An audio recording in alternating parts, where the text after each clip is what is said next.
ओम शांति। 18/3/2023 की मुरली है। मुख्य रूप से बाबा ने कहा, अच्छी रीति विचार सागर मंथन करना है और सबको बाप की सही पहचान देनी है। फिर बाबा ने कहा कि हम बच्चों का फर्ज है सबको माया रावण के बेर चुगने से बचाकर ज्ञान रत्न चुगाना। आगे कहा, अमृत वेले के शुभ मुहूर्त में बाप को बहुत प्यार से याद कर खुशी का पारा चढ़ाना है। पाप कर्मों से बचने व ज्ञान की अच्छी धारणा करने के लिए एक बाप से बुद्धि योग जोड़ने की मेहनत करनी है। अब सुनते हैं महावाक्यों को विस्तार से। बाबा ने कहा, मीठे बच्चे, मोस्ट बिलवेड बाप का यथार्थ परिचय देने की युक्तियां निकालनी है। एक्यूरेट शब्द में अर्थ का पहचान दो तो सर्वव्यापी की बात खत्म हो जाएगी। प्रश्न है, अविनाशी ज्ञान रत्न चुगने वाले बच्चों का फर्ज क्या है?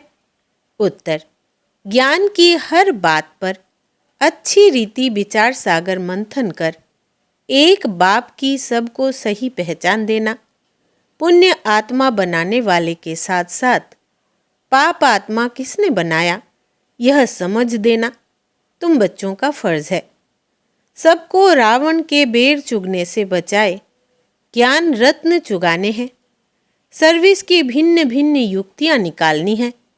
सर्विस में बिजी रहने से ही अपार खुशी रहेगी। गीत है, प्रीतम आन मिलो। ओम शांति। बाप परम पिता को हमेशा रचयिता कहा जाता है।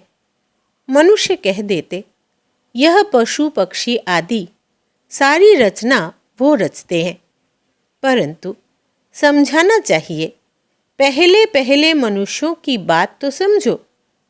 परम पिता जो रचता है वो मनुष्य सृष्टि कैसे रचते हैं? मनुष्य ही उनको बाप कहे बुलाते हैं क्योंकि दुखी है। सभी उस एक रचयिता को याद करते हैं। तो पहले पहले यह समझाना है कि मनुष्य सृष्टि का रचयिता कौन है। वो रचयिता ही सबका बाप ठहरा। पहले पहले बाप का परिचय देना है। आत्मा को न अपना न बाप का परिचय है। अगर अहम आत्मा का परिचय हो तो समझे कि हम किसकी संतान हैं। हम परम पिता परमात्मा की संतान हैं। वो बाप रचयिता है तो जरूर पहले पहले मनुष्य सृष्टि रचते होंगे। वो नई दुनिया अथवा स्वर्ग होगी। बाप जरूर स्वर्ग ही रचेंगे। बाप दुख के लिए रचना रचे यह हो नहीं सकता, जबकि हम उस बाप के बच्चे हैं। जो बाप स्वर्ग रचता है तो हम भी वहाँ होने चाहिए या परम धाम में होने चाहिए, परंतु हमको यहाँ पाठ बजाने आना पड़ता है। यह है विचार सागर मंथन करने की युक्तियाँ। जितना समय मिले तो यही विचार सागर मंथन करना है। साधु संत आदि कोई भी यथार्थ रीति बाप को जानते नहीं हैं। रचयिता जरूर स्वर्ग ही रचेंगे, तो फिर सब आत्माएं निर्वाण धाम में होनी चाहिए। वह निर्वाण धाम है हम सब आत्माओं का घर, जहाँ बाप भी रहते हैं। तुम बच्चों को बेहद के बाप से बुद्धि योग जोड़ने लिए मेहनत करनी पड़ती है। योग ना होने के कारण ही फिर मनुष्य से पाप होते हैं। यह धारणा नहीं हो सकती है। बाप को याद नहीं करते। भगवान तो एक ही है। वो है मोस्ट बिलवेड स्वर्ग का रचयिता। वहाँ बहुत सुख है। यहाँ दुख होने के कारण ही भगवान को याद करते हैं। बाप बच्चों को सुख के लिए ही जन्म देते हैं। सतयुग त्रेता को कहा ही जाता है सुखधाम। अभी है कलयुग। इनके बाद फिर सतयुग आना है, तो जरूर बाप को भी आना चाहिए। ऐसे ऐसे विचार सागर मंथन कर फिर कोई को बैठ समझाना चाहिए। यहाँ तुमको बाप का परिचय मिलता है, बाप द्वारा। मनुष्य उस मोस्ट बिलवेड बाप को जानते नहीं। बाप को जानते ही नहीं तो अपने को उसके बच्चे भी समझते नहीं। हमने बाप को जाना है तो उनको याद करते हैं। वह बेहद का बाप है सभी आत्माओं का। वो निराकार इस साकार प्रजापिता द्वारा रचना रचते हैं। प्रजापिता ब्रह्मा है, ब्राह्मण ब्राह्मणियाँ भी है। जरूर प्रजापिता ब्रह्मा का बाप परम पिता ही होगा, जिसको क्रिएटर कहा जाता है। कोई भी आते हैं तो पहले पहले बाप का परिचय देना है। जब अल्फ याद पड़े तब फिर आगे समझ सके। अल्फ बगैर कुछ भी समझ नहीं सकेंगे। वह भी समझाना ऐसे है जो मनुष्य समझे। इन्हों की समझानी तो बड़ी एक्यूरेट दिखाई पड़ती है। ऐसे और तो कोई नहीं समझाएंगे कि वो बेहद का बाप स्वर्ग का रचयिता है। जरूर नर्क का भी रचयिता कोई होगा। पावन बनाने वाला एक बाप है तो जरूर पतित बनाने वाला भी कोई एक होगा। यह अच्छी रीति समझाना है। बाप कौन है जिसको हम याद करते हैं? रावण को तो याद नहीं करेंगे। मनुष्य तो ना पावन बनाने वाले राम परमात्मा को जानते, ना पतित बनाने वाले रावण को जानते हैं। बिल्कुल ही अनजान है। फॉर्म भराने समय भी पहले बाप का परिचय देना है। तुम्हारी आत्मा का बाप कौन है, यह प्रश्न और कोई पूछ न सके। आत्मा तो हर एक मनुष्य में है। जीव आत्मा, पाप आत्मा, पुण्य आत्मा कहा जाता है ना। पुण्य आत्मा तो बाप ही बनाते हैं। फिर उनको पाप आत्मा कौन बनाते हैं, यह जरूर समझाना पड़े। बाप जो स्वर्ग का रचयिता है, जिसके हम सभी बच्चे हैं, उनको तुम जानते हो। वो तो जरूर पावन दुनिया ही रचते होंगे। अभी है पतित दुनिया, इसलिए मनुष्य गाते भी है, हे पतित पावन आओ। इतने सब पतित मनुष्यों को पावन कौन बनाए? सर्वव्यापी है, फिर तो यह बात नहीं उठती कि परमपिता परमात्मा आओ। सर्वव्यापी है, फिर तो उसको याद करने की भी दरकार नहीं। अभी हम आपको बहुत अच्छी राय देते हैं। ब्रह्मा की राय तो मशहूर है ना। हम ब्रह्मा मुख वंशावली ब्राह्मण ब्राह्मणियाँ हैं। ब्रह्मा को भी राय देने वाला जरूर ऊंच होगा। ब्रह्मा बल्द परमपिता परमात्मा शिव, वो है आत्माओं का पिता, वो है प्रजापिता। तुम बच्चे सर्विस के लिए ऐसे ऐसे विचार सागर मंथन करेंगे तो तुमको बहुत खुशी रहेगी। कोई आए तो उनको ज्ञान रत्न देने हैं। बाप आकर अविनाशी ज्ञान रत्न चुगाते हैं, जिससे हम विश्व के मालिक बनते हैं। फिर रावण आकर बेर चुगाते हैं।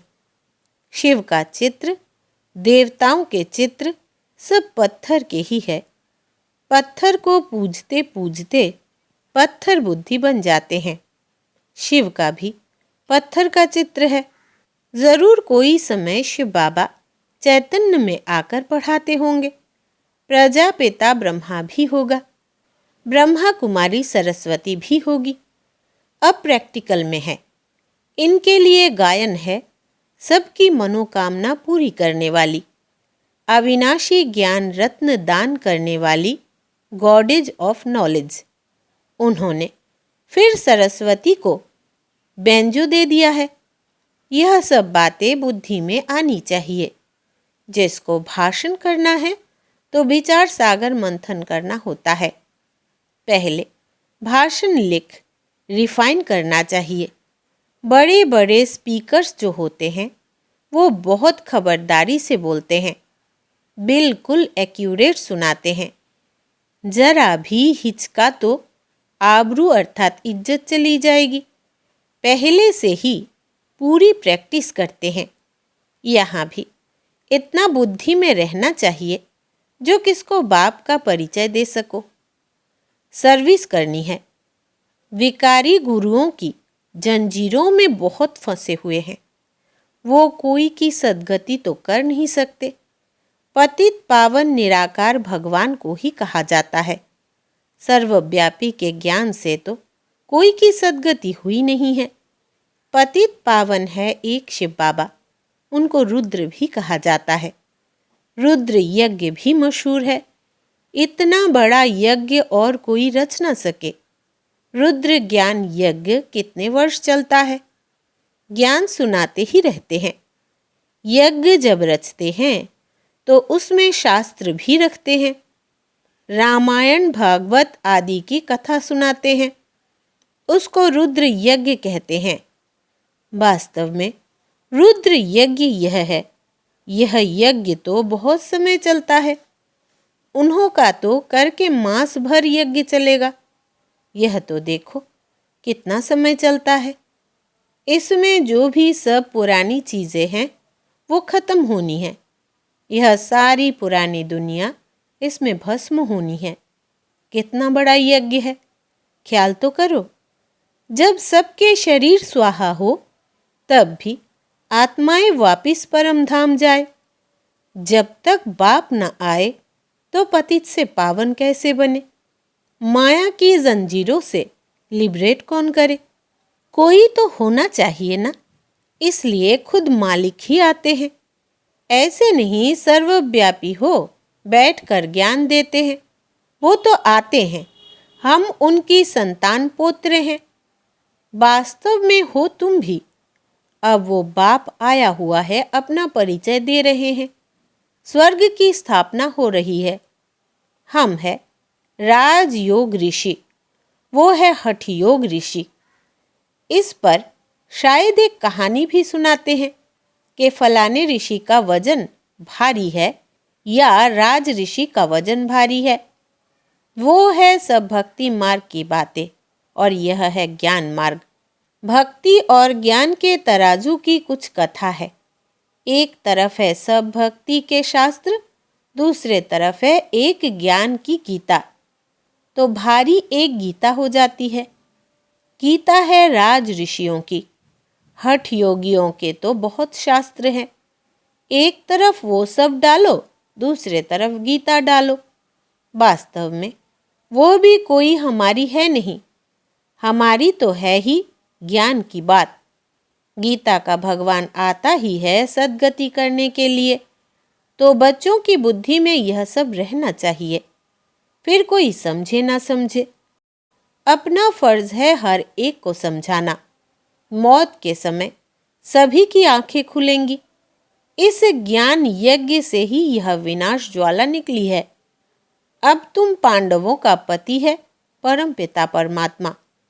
पतितों को पावन बनाने वाला है ही एक परमात्मा, ना कि श्री कृष्ण। वो तो प्रिंस है। उनको कोई गॉडफादर नहीं कहेंगे। फादर तब कहा जाता है जब बच्चे पैदा करते हैं। श्री कृष्ण तो खुद ही बच्चा है, तो उसको फादर कैसे कहा जाए। लॉ नहीं कहता। श्री कृष्ण के साथ फिर जोड़ी चाहिए, उनके बच्चे चाहिए, तब फादर कहा जाए। वो तो फिर गृहस्थी हो गया। यहाँ तो निराकार बाप बैठ ज्ञान देते हैं। वो कभी गृहस्थ में आते नहीं, सदा पवित्र है। श्री कृष्ण तो माता के गर्भ से जन्म लेते हैं, तो उनको पतित पावन कैसे कहेंगे। अभी तुम बच्चे जानते हो परम पिता परमात्मा को प्रजापिता ब्रह्मा के तन में ही आना है। प्रजापिता तो जरूर यहाँ ही होना चाहिए ना, इसलिए उनका नाम ब्रह्मा रख। कहते हैं मैं इस साधारण तन में प्रवेश करता हूँ। यह 84 जन्म भोग अभी अंतिम जन्म में है और वानप्रस्थावस्था में पूरा अनुभवी रथ है। अर्जुन के लिए भी कहते हैं ना, बहुत गुरु किए थे, शास्त्र आदि पढ़े थे, तो समझाना भी ऐसे चाहिए। प्रजापिता ब्रह्मा का नाम कभी सुना है? ब्रह्मा है तो जरूर पहले ब्राह्मण चाहिए। वर्ण भी मुख्य है। चक्र में भी वर्ण दिखाते हैं। ब्राह्मण कुल है सबसे छोटा। उन्हों के ज्ञान लेने का समय भी थोड़ा है। कितने थोड़े ब्राह्मण है। फिर उनसे जास्ती देवताएं, उनसे जास्ती क्षत्रिय, उनसे जास्ती वैश्य शूद्र। तो तुम ब्राह्मण कितने थोड़े हो।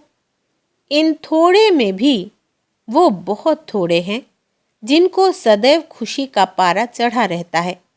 बाप ने समझाया है, खुशी का पारा चढ़ेगा अमृत बेले। दिन को और रात को वायुमंडल बहुत गंद रहता है, उस समय याद मुश्किल रहती है। अमृत बेले का समय गाया हुआ है। उसी समय सभी आत्माएं थक कर शरीर से डिटैच होकर सो जाती है। वो है शुभ मुहूर्त। यूं तो बाप की याद चलते फिरते दिल में रहनी चाहिए। बाकी हट से एक जगह बैठ याद करेंगे तो ठहरेगी नहीं। ऋषि मुनि भक्त लोग भी अमृत बेले उठ कीर्तन आदि करते हैं, क्योंकि उस समय शुद्ध वायुमंडल रहता है। तो कोई भी आए, उनको समझाना है कि हम पढ़ रहे हैं। इसमें कोई अंधश्रद्धा की तो बात ही नहीं। निराकार बाप टीचर के रूप से हमको सहज राजयोग सिखला रहे हैं। तो मनुष्य आश्चर्य खाएंगे कि इन्हों को निराकार कैसे पढ़ाते हैं। भगवान उवाच भी बरोबर है, तो जरूर शरीर में आकर राजयोग सिखाया होगा। कोई शरीर का लोन लिया होगा तो पहले युक्ति से बाप का परिचय देना चाहिए। सर्वव्यापी कहने से वर्षा क्या मिलेगा। जब तक भगवान के महावाक्य कानों पर ना पड़े तब तक कोई समझ ना सके। भगवान है निराकार, ब्रह्मा है साकार प्रजापिता, तुम हो ब्रह्मा कुमार कुमारियाँ। निराकार परमात्मा ब्रह्मा तन से पढ़ाते हैं। हमारा एम ऑब्जेक्ट है मनुष्य से देवता बनना। बाप का परिचय देंगे तो बाप की याद रहेगी। कोई कोई लिखते हैं भगवान निराकार है, तो उनको समझाना चाहिए। कोई फिर लिखते हैं कि हम जानते ही नहीं। अरे तुम बाप को नहीं जानते हो, परम पिता परमात्मा कहते हो तो ज़रूर कोई तो होगा ना। बच्चे तो जानते हैं हम परम पिता परमात्मा से भविष्य जन्म जन्मांतर के लिए आजीविका प्राप्त करते हैं। इसमें जो विघ्न डालते हैं उन पर कितना पाप चढ़ता होगा। सो भी समझकर विघ्न डालते हैं। बेसमझ पर तो कोई दोष नहीं। यह तो सारी दुनिया बेसमझ है। अच्छा, मीठे मीठे सिखिलधे बच्चों प्रति मात पिता बाप दादा का याद प्यार, इसके एक एक अक्षर का अर्थ तुम बच्चे जानते हो। पहले पहले मात पिता, फिर बाप दादा। मात पिता उनको कहा जाता जो स्वर्ग का मालिक बनाते हैं। फिर यह हो गए बाप दादा। फिर कहते जगदम्बा। यह बड़ी गुह्य बातें हैं। सबसे गुह्य पहेली यह है जिसको समझने से मनुष्यों को बहुत फायदा हो जाए। फिर कहते हैं सिकिलधे। यह है दूसरी पहेली। फिर कहते हैं ब्राह्मण कुल भूषण स्वदर्शन चक्रधारी। यह भी नई पहेली है। एक एक बात में पहेली है। अच्छा, स्वदर्शन चक्रधारी, नूरे रत्नों प्रति, याद प्यार और गुड मॉर्निंग। रूहानी बाप की रूहानी बच्चों को नमस्ते और हम रूहानी बच्चों की रूहानी बाप दादा को याद प्यार, गुड मॉर्निंग और नमस्ते बाबा नमस्ते। धारणा के लिए मुख्य सार। पहला, अमृत बेले के शुभ मुहूर्त में बाप को बहुत प्यार से याद कर खुशी का पारा चढ़ाना है। चलते फिरते भी याद का अभ्यास करना है। दूसरा, पाप कर्मों से बचने व ज्ञान की अच्छी धारणा करने के लिए एक बाप से बुद्धि योग जोड़ने की मेहनत करनी है। वरदान है, बिंदु रूप में स्थित रहे सार युक्त, योग युक्त, युक्ति युक्त स्वरूप का अनुभव करने वाले सदा समर्थ भव। विस्तार है, क्वेश्चन मार्क के टेढ़े रास्ते पर जाने के बजाय हर बात में बिंदी लगाओ, बिंदी रूप में स्थित हो जाओ तो सार युक्त, योग युक्त, युक्ति युक्त स्वरूप का अनुभव करेंगे। स्मृति, बोल और कर्म सब समर्थ हो जाएंगे। बिना बिंदु बने विस्तार में गए तो क्यों क्या के व्यर्थ बोल और कर्म में समय और शक्तियां व्यर्थ गवा देंगे, क्योंकि जंगल से निकलना पड़ेगा। इसलिए बिंदु रूप में स्थित रहे सर्व कर्मेंद्रियों को ऑर्डर प्रमाण चलाओ। स्लोगन है, बाबा शब्द की डायमंड चाबी साथ रहे तो सर्व खजानों की अनुभूति होती रहेगी। बाबा शब्द की डायमंड चाबी साथ रहे तो सर्व खजानों की अनुभूति होती रहेगी। अच्छा, ओम शांति।